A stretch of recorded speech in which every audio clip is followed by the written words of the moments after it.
Rancangan Undang-Undang TNI yang sudah disahkan bukan hanya soal militer, namun soal masa depan demokrasi Indonesia.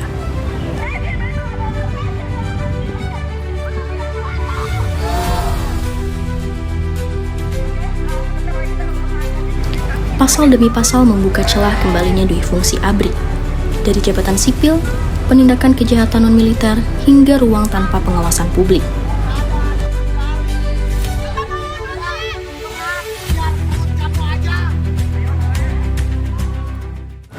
Kini, RUU TNI datang membawa ancaman dalam wajah baru, memberi wewenang lebih tanpa batasan yang jelas.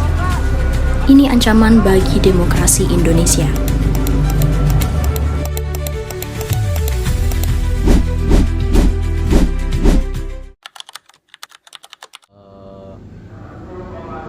Menurut pribadi saya sih nggak terlalu mengikuti sih, cuman baca-baca doang waktu happeningnya si berita itu. Ya tentunya sangat jauh ya, karena kan saya sendiri juga sebagai mahasiswa sering melihat beberapa aksi-aksi lah mengenai RUU TNI ini. Jadi cukup tahu gitu, dan saya pun sangat memahami kenapa mereka melakukan aksi. Ya salah satunya karena mereka tuh DPR itu melakukan rancangan tuh secara dadakan gitu. Jadi menurut saya wajar jika mahasiswa atau masyarakat melakukan aksi.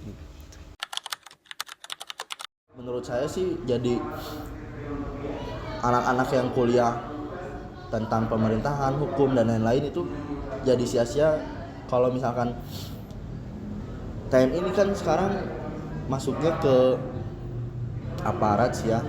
Jadi bisa dia punya power lebih lah, kayak dia udah punya nama dan lain-lain. Kalau misalkan kita sebagai mahasiswa nggak bisa masuk ke pemerintahan, itu ya sia-sia aja. Untuk masalah RUU ini pun kita menilik ke belakang ke masa Orde Baru, kepada masa Presidennya Soeharto, di mana si TNI tersebut difungsikan untuk pemerintah sebagai alat untuk ibaratnya untuk menjadi bahan kecaman lah bagi masyarakat sipil.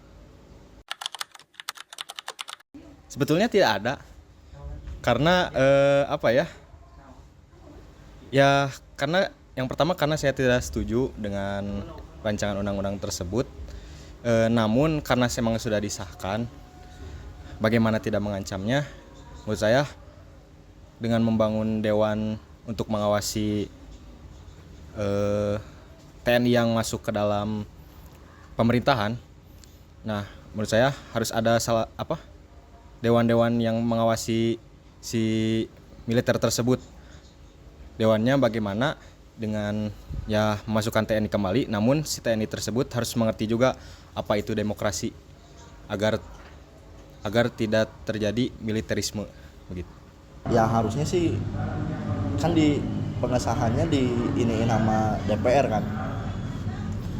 DPR itu kan Dewan Perwakilan Rakyat, dari suara mana gitu, bahwa kelihatan lah dari waktu itu banyak yang demo, banyak yang nolak. Ya itu berarti suara dari mana? Kalau misalkan si DPR ngesah-sahin, berarti ya cuman orang-orang isi di DPR itu aja gitu. RUU TNI itu disusun di tempat yang tertutup. Masyarakat jarang dilibatkan. Nggak ada andil dari suara masyarakat ini untuk penyusunan RUU TNI.